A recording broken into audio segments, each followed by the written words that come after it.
amém, amém. Muito obrigado, muito obrigado. Graças a Deus por esse momento. Irmãos, então a gente vai começar agora esse capítulo 9 e a gente vai ler nesse primeiro módulo até o versículo 9.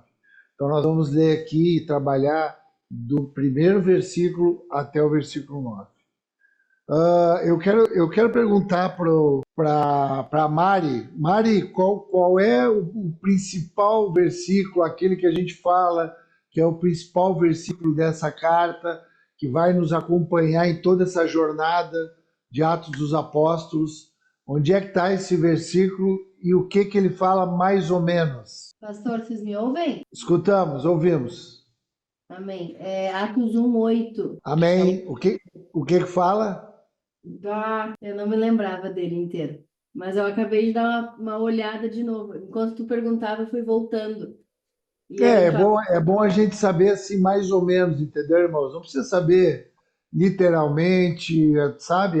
A gente tem que se desprender um pouquinho dessa questão literal, né? Até a questão dos versículos, assim, porque às vezes tu acaba te focando muito no literal e tu perde aquilo que é mais amplo, que é mais profundo. Então, o que esse versículo diz, né? O que fala desse versículo? Então, esse versículo é Jesus falando ali, dando uma orientação, Jesus ressurreto, ele ressuscitado, ele aparece e ele dá uma ordem, ele dá uma determinação, uma orientação. Então ele diz: olha, vocês permaneçam em Jerusalém até do alto vocês serem revestidos de poder, que estava se referindo à descida do Espírito Santo. Então o Espírito Santo ele vai revestir a vida de vocês. Então esperem até que isso aconteça, para que daí ele revestindo vocês vão ser testemunhas. Então a igreja, ela é testemunha dos atos de Jesus com atos do Espírito Santo. Então a igreja que é invadida pelo Espírito Santo, que ela começa a perceber o que está acontecendo, porque tem os olhos da fé abertos, e agora eles são parte do corpo de Cristo, chamada Igreja de Jesus, são testemunhas, ele diz, vocês são testemunhas. Aí ele traz a esfera geográfica. Vão ser testemunhas em Jerusalém, que é o núcleo, que é a parte mais nuclear ali, o lugar, né, do templo, o lugar onde a igreja tinha ali a base dos apóstolos. Toda a Judéia, que é a região, digamos, o estado de Jerusalém, que é o entorno de Jerusalém. Samaria, que é a parte mais central da Palestina, e até os confins da terra. Então essa é a orientação e o mistério. O que vai acontecer? O que o Espírito Santo vai fazer quando ele revestir as pessoas e colocar as pessoas juntas como igreja em comunhão? Vão ser testemunhas em todo mundo. Começando da tua casa, da tua família, do teu casamento, até tu ir para a tua parentela, a vizinhança, pessoal do trabalho, e assim Deus vai nos expandir aí para muitos lugares. Então, isso é o que a gente vai ver acontecer.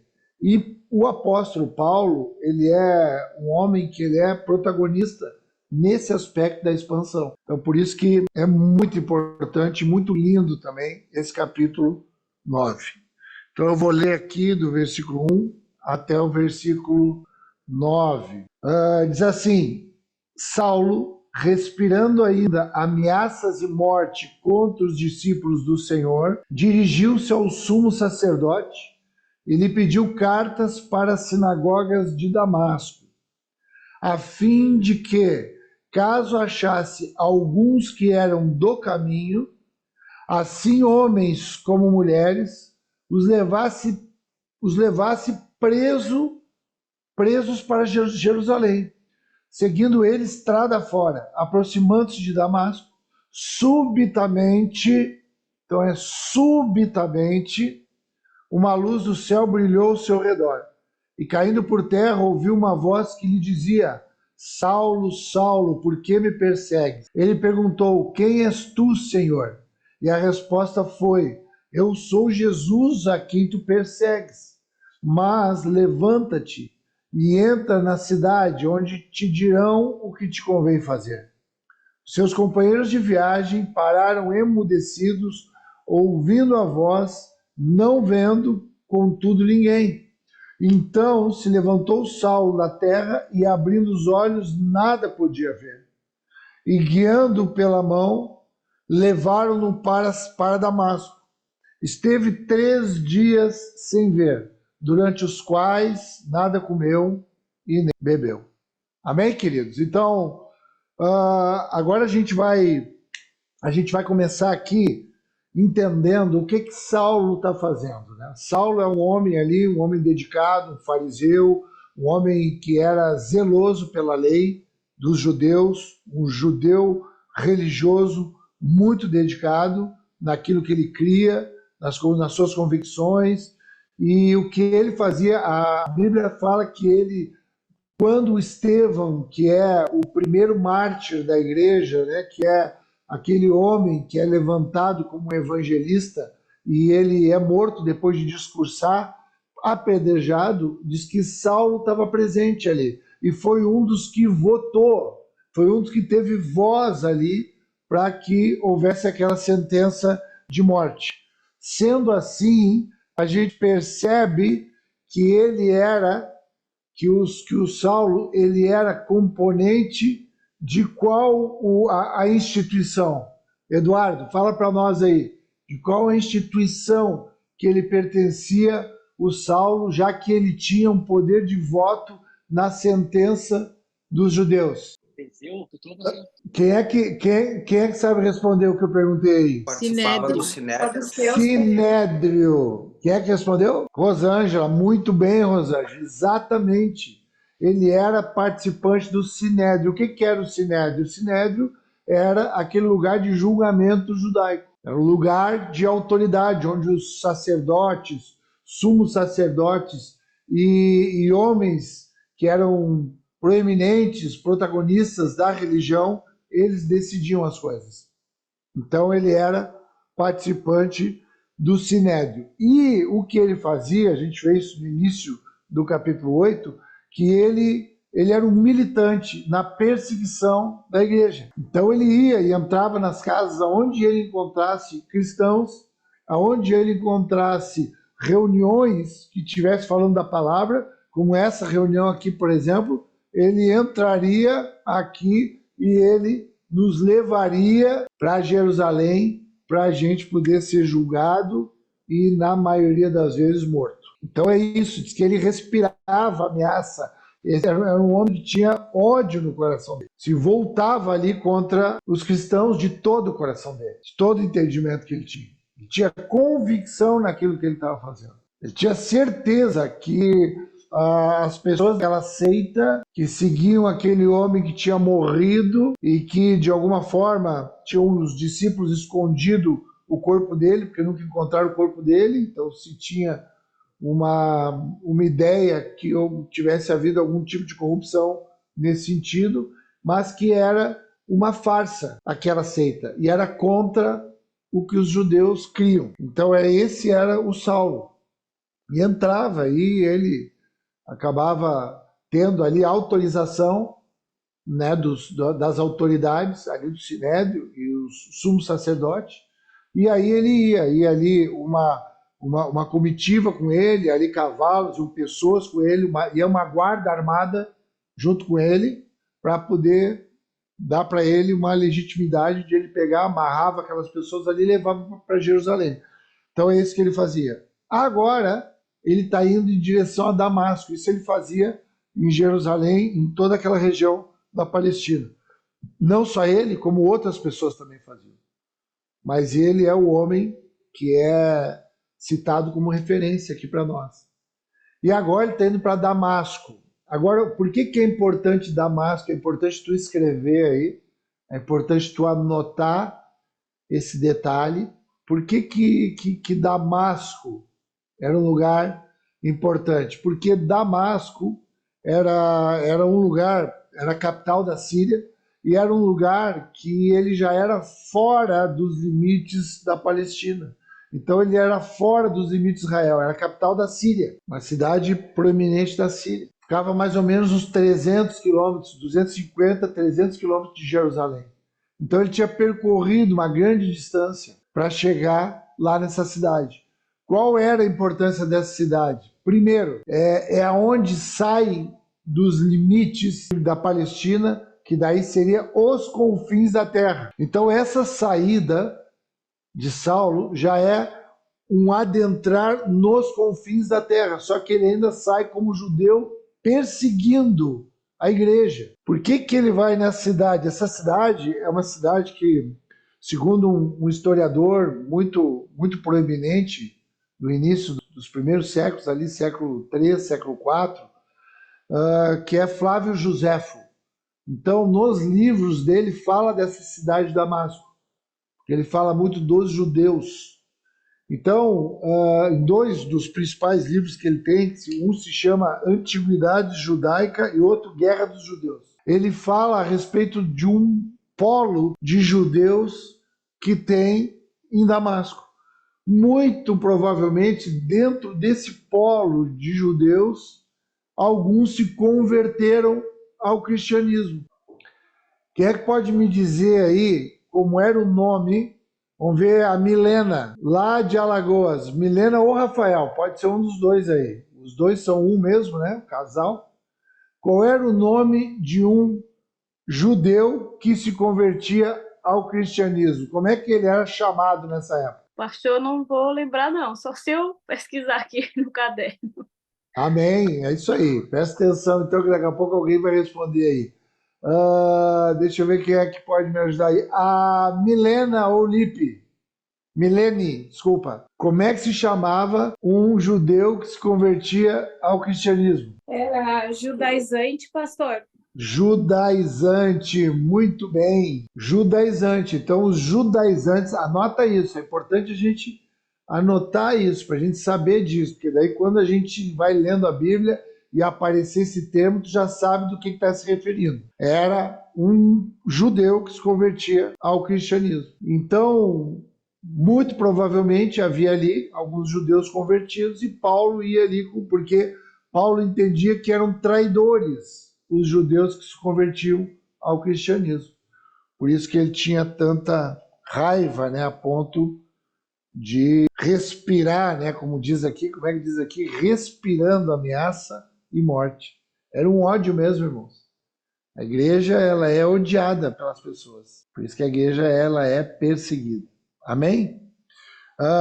Então vai falar ali agora, a partir do versículo 2, depois que a gente vê essa primeira parte dessa perseguição, a gente vai ver ali no versículo 2 que ele entrava nessas casas que, caso achasse alguns que eram do caminho, no versículo 2 diz, porque era uma maneira que eles se referiam aos cristãos. Os do caminho. Qual foi o primeiro lugar, Taena? Vamos ver se tu agora ajuda o teu futuro marido aí. Qual foi o primeiro lugar, a primeira cidade que os cristãos foram chamados de cristãos? Não vou conseguir ajudar meu marido. Vai lá agora, então, Eduardo. Te recupera aí, Eduardo. Ai, o pessoal não está estudando, hein? Não era Antioquia, pastor? Antioquia! Aleluia! Muito bom, Rosângela salvando a turma, Milene salvando a turma, e Grace salvando a turma. Antioquia. Anota isso também, querido. Importante a gente saber essas coisas. Antioquia, o primeiro lugar que houve um movimento onde eles foram chamados de cristãos. Antes eles eram chamados de os do caminho. Muito provavelmente por conta daquilo que Jesus falou, que está escrito lá no capítulo 14, né? Eu sou o caminho, a verdade e a vida. Então, outra coisa, pastor Tiago, de que chamavam também, além dos do caminho, como é que era chamado os cristãos nessa época? Repita a pergunta, por favor, professor. Como é que eram chamados? Os outros vão se preparando aí para ajudar, a Selma. Como é que eram chamados também? Porque aqui eles não eram chamados cristãos, né? Só lá, quando passaram por Antioquia, que isso começou a acontecer. Como é que eram chamados, além de os do caminho, como é que os judeus também se referiam aos cristãos?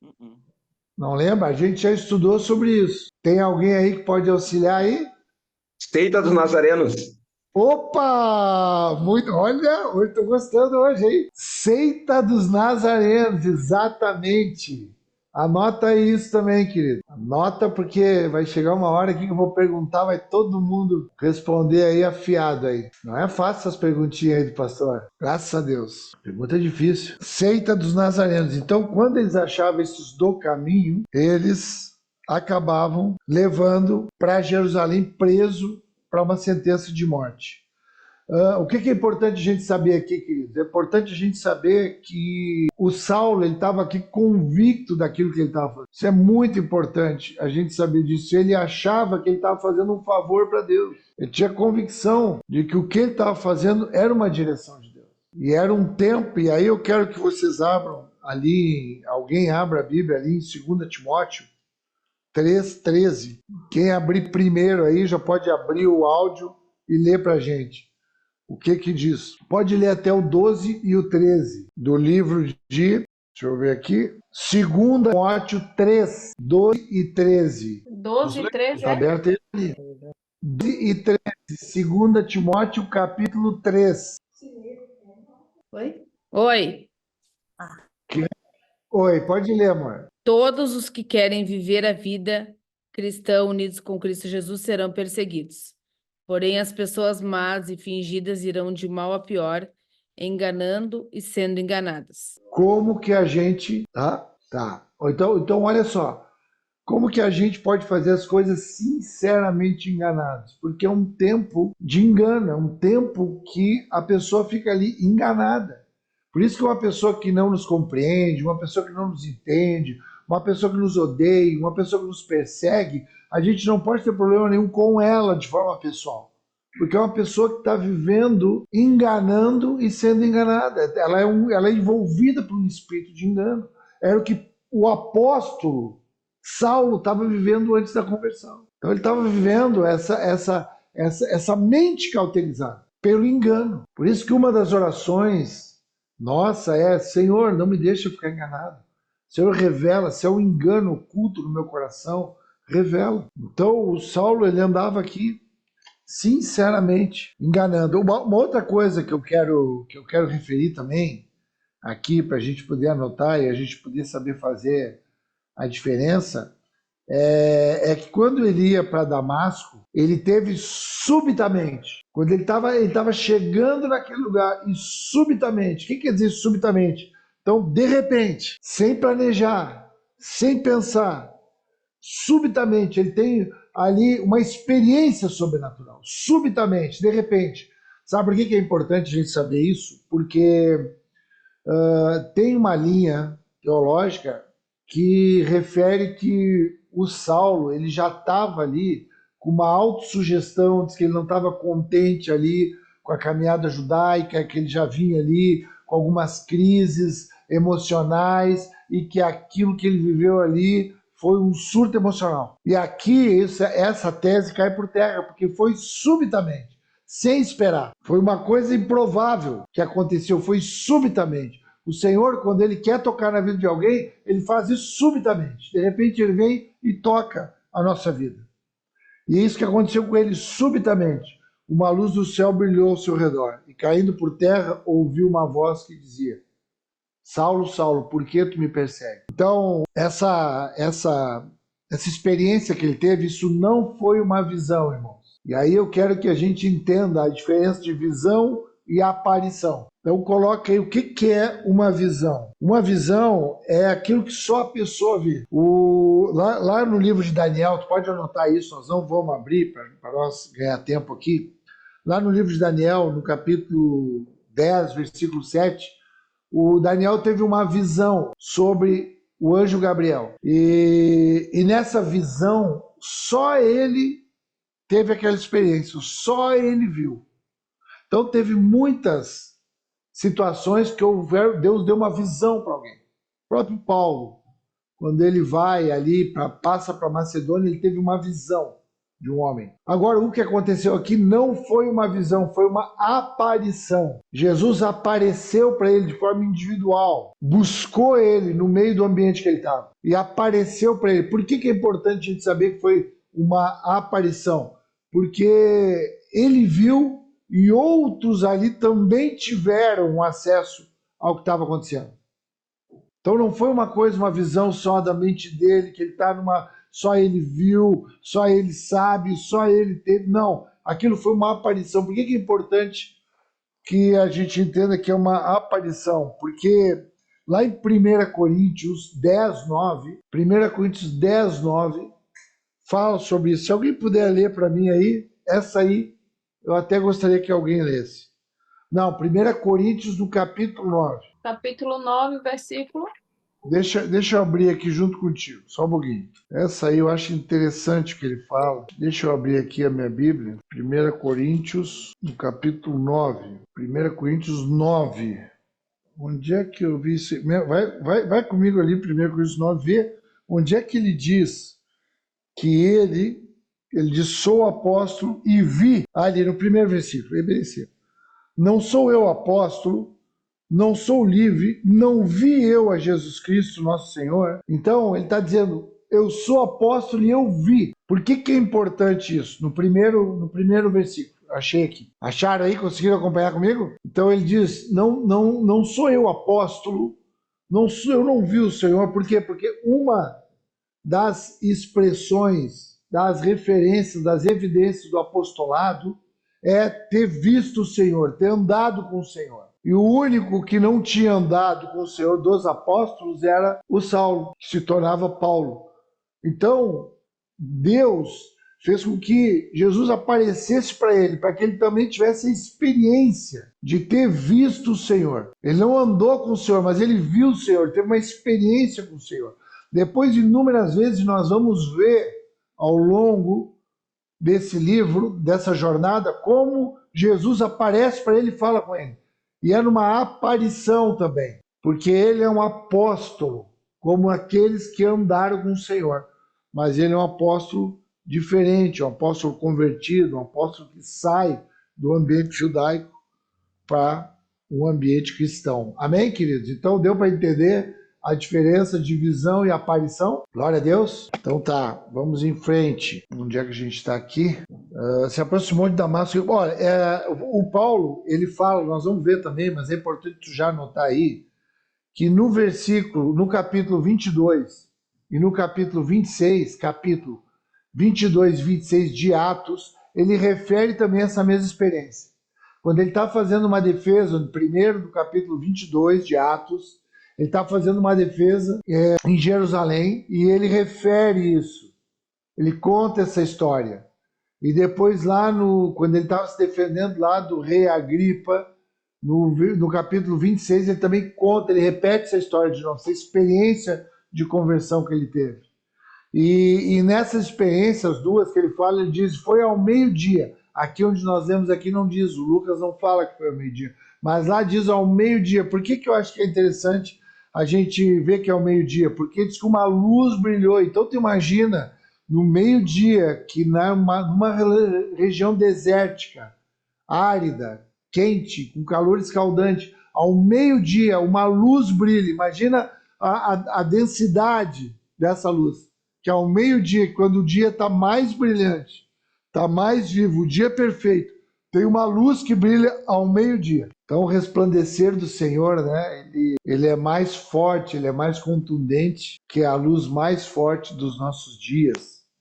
Então, ao meio-dia. E outra coisa também que é muito importante a gente saber, e que diz também lá no... Deixa eu ver aqui. Lá no capítulo 26, a gente vai ver também que diz que ele falou na língua hebraica. Na língua hebraica. Quais as línguas que se falavam nesse tempo? Era o grego e o aramaico. Porque o hebraico é antes do cativeiro. Quando o povo volta do cativeiro babilônico de 70 anos, ele volta falando aramaico e depois grego. Só que Jesus fala com ele em hebraico. Por que isso é importante? Porque os outros não entendiam, eles ouviram aquilo, mas não compreendiam. Paulo, como era um homem estudado, um homem letrado, um homem que era bilíngue, trilíngue, ele falava várias línguas, ele compreendeu aquilo que Jesus queria falar com ele, especificamente em hebraico. Então só ele entendeu o que Jesus falou com ele. Ele foi preparado para ouvir daquela forma. É um sinal que Jesus queria falar com ele especificamente. No meio de todos aqueles homens, ele falou com ele especificamente. Às vezes a gente deseja, né, que Jesus ele fale com a gente, fale também com a nossa mulher, com o nosso marido, com os nossos filhos, com a nossa mãe, com o nosso pai, com os nossos colegas, com as pessoas que a gente gosta. Mas às vezes Jesus separa e fala conosco, fala contigo, num determinado momento da tua vida. Tu lembra quando Jesus falou contigo? Eu lembro muito bem. Quando Jesus falou comigo, num determinado momento da minha vida. Em determinado momento que eu estava ali completamente envolvido nos meus pecados. Às vezes as pessoas, para evangelizar, elas dizem assim, olha, sai dessa vida aí porque tu está infeliz nessa vida. Mas a pessoa não está infeliz nessa vida do pecado, a pessoa está feliz, a pessoa está vivendo bem. A pessoa está satisfeita com aquela vida ali. Não tem culpa, não tem nenhum problema. Isso é uma perspectiva só daquele que está falando. Mas a perspectiva de quem está envolvido, embebido no pecado, ele está satisfeito com o pecado. Só que quando vem essa voz e fala com a gente, subitamente nos tira daquele lugar. E agora sim, a gente começa a ficar inconformado com o pecado, com aquela vida que a gente levava. É o que acontece com o Saulo. E aí diz que ele pergunta para ele, diz que esse homem ele cai por terra, depois dessa luz brilhante, e aí ele ouviu essa voz de Saulo, por que me persegues? Então tu imagina, né? O próprio Deus ali, com aquele poder tremendo, derruba aquele homem no chão e pergunta para ele, por que tu me persegue? Como se ele se colocasse ali também em algum tipo de vulnerabilidade. Mas ali ele está dizendo, por que tu persegue a minha igreja? Porque eu sou a minha igreja. Eu estou na minha igreja. Quando tu persegue os cristãos, tu me persegue. Amém, irmãos? Quando tu está andando em Deus, quando tu anda em comunhão, quando tu vai entendendo a tua identidade, não é mais tu que é perseguido. É a igreja que é perseguida e é Jesus que está sendo perseguido. E isso faz parte. Há uma autoridade ali na vida daquele homem que está sendo revelada naquele momento pela voz de Jesus. Por que tu me persegue? E aí ele diz, quem és tu, Senhor? Essa foi a resposta dele. Quem és tu, Senhor? E apesar de a palavra aqui ser o grego Kyrios, que é um senhor divindade, mas também havia ali um respeito, de quem é a voz, quem é o Senhor que está falando comigo, de quem é essa voz que está falando comigo. Aí ele falou, eu sou Jesus a quem tu persegue. E ele não estava perseguindo Jesus, ele estava perseguindo a igreja, ele estava perseguindo os cristãos. Mas ele diz, levanta-te e entra na cidade. Tu sabe que chega um momento que ele fala a respeito de, lá no capítulo 26 também, esses dois capítulos é interessante tu poder dar uma passada neles para tu poder acompanhar nesse ambiente que a gente está aqui, desse primeiro momento da conversão. Porque lá no 26 ele diz assim, por que tu dá coice contra os aguilhões? Por que tu, outras versões fala, como é que fala? Como é que é a palavra que diz? Como é que tu, contra os aguilhões, recalcitra? Por que tu está recalcitrando contra os aguilhões? Essa analogia é de um boi que está ali trabalhando, está ali preparando, arando a terra, e ali tem alguém, um homem trabalhando com um aguilhão, com uma lança ali, fazendo ele andar. Aí diz assim, não adianta tu dar coice, tu recalcitrar contra esses aguilhões, tu vai te machucar. E é isso que ele fala. Por que tá batendo na igreja?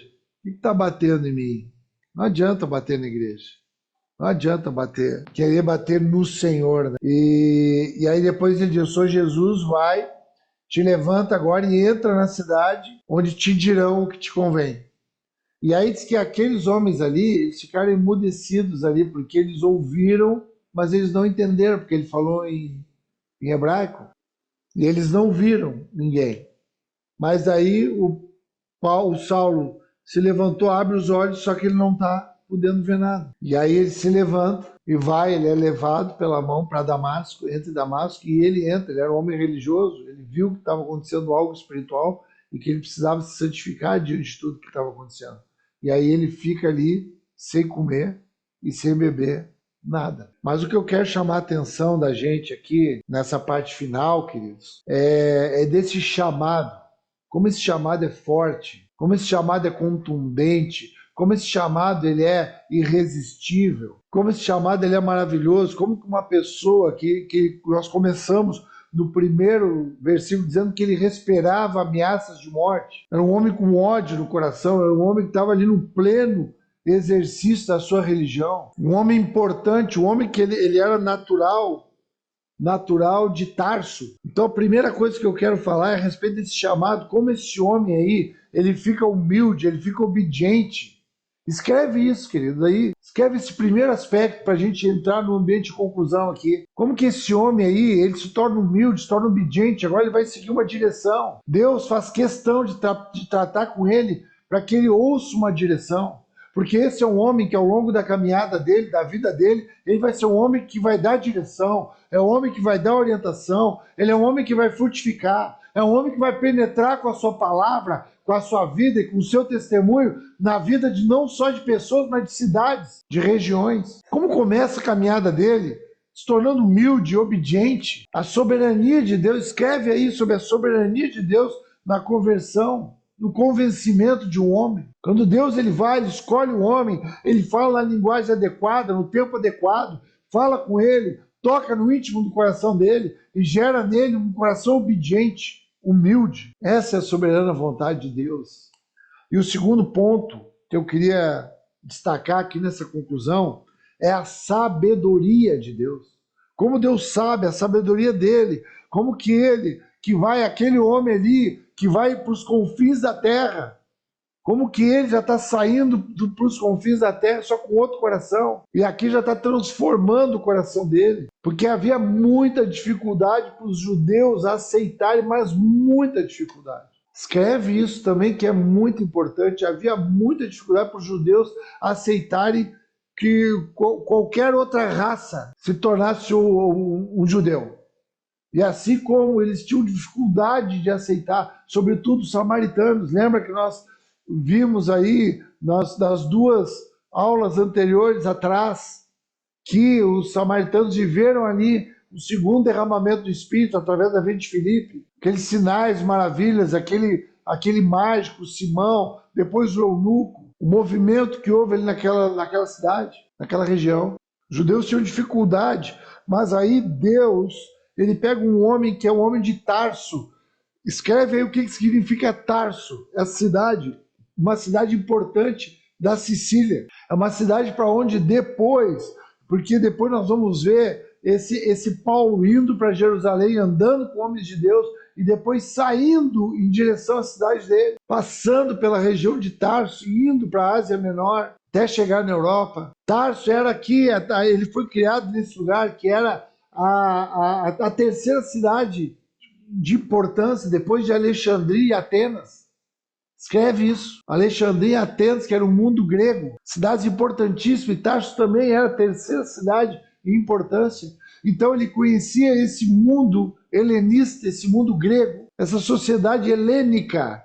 Sempre que falar de helenismo, de helênico, é a filosofia, é a cultura grega que foi proeminente no pensamento durante muito tempo, antes do Império Romano assumir o controle mundial. Era a Grécia, Alexandre o Grande, por isso que é Alexandria. Então era um homem de Tarso que conhecia o mundo grego e também era um judeu. Então a gente pode chamar que ele era um homem do mundo, ele era um homem que ele conhecia as culturas, porque também ele era um judeu, ele era da tribo de Benjamim, ele era um fariseu, ele era zeloso da lei, empenhado. E aí Deus, na sua sabedoria, pega esse homem e agora converte esse homem, dá para ele um coração obediente, e toda a diligência, e toda a disciplina, e todo o zelo agora se volta para o Evangelho de Jesus Cristo. E esse homem ganha a grande importância. Então eu queria fechar assim, chamando a atenção de vocês para isso, para esse coração que esse homem ganha no caminho. Irmãos, nós éramos homens e mulheres obcecados, obstinados, nos nossos enganos, nas buscas das nossas cobiças, coisas que nós tínhamos certeza que aquilo era de Deus, que aquilo era o que era para a nossa vida, e era pecado, e era engano. A gente estava ali diligente. Eu conversava com a Aline hoje, né, Aline? Aline lá do Rafa, nós conversávamos sobre isso, né? Hoje, diligência, esforço, não faltava empenho, não faltava disciplina, não faltava dedicação. para nós naquilo que nós queríamos, mas era engano, nós estávamos enganados. E o próprio Senhor permitia nós andar nesse ambiente, porque chegou um dia, Ele tocou na nossa vida e Ele abriu os nossos olhos. E Ele falou para nós também, por que tu me persegue? Porque quem não anda com o Senhor, persegue o Senhor, de alguma forma, em alguma proporção. Pode ser que nós não fizéssemos que nem o Saulo fazia, mas pode ser que numa simples negação daquilo que Deus estava fazendo, nós também perseguimos, dentro daquilo que a gente cria. E Deus toca na nossa vida, transforma o nosso entendimento, nos deixa humildes, irmãos. E agora nós vamos obedecer. Eu acho lindo quando Deus faz questão de falar para ele, olha, vai agora lá, e vai dando direção para ele. E a gente vai ver na aula da semana que vem, ou na próxima aula, né? Porque às vezes a gente está fazendo alguma coisa e a gente pula aquela semana, né? Mas na próxima aula a gente vai ver como é que foi a orquestração dessa conversão. Nós vamos estudar isso detalhadamente, ler sobre isso, medita sobre isso, reflete sobre isso. Como que Deus está levando ele para ele se submeter a uma autoridade da vida da igreja, para que depois ele se torne a grande, quem sabe a maior autoridade que nós temos no nível neotestamentário. Nova Aliança, Novo Testamento. Amém, queridos? Então, graças a Deus, era isso que eu queria fechar aqui, esse primeiro módulo, com essa conclusão da soberania de Deus, da sabedoria de Deus, desse toque, dessa transformação desse homem, onde só ele entende. Imagina, estava todo mundo com ele ali. Por que foi só ele? Eu não sei como é que foi. Por que foi só ele? Mas eu sei que Deus escolheu a vida daquele homem naquele exato momento. Naquele exato momento. Perdoou todos os pecados dele, todas as corrupções, tudo aquilo que era inadequado foi perdoado. Esse homem era um assassino. E ele fica totalmente perdoado. Por isso que ele fala com tanta graça. Lá em Romanos, ele disse, olha, nós somos justificados pela fé. A justificação é pela fé, não é obra de homem. Porque se fosse por obras, eu sei quem quer fazer obras com o coração enganado, sem a revelação de Deus. Amém, queridos?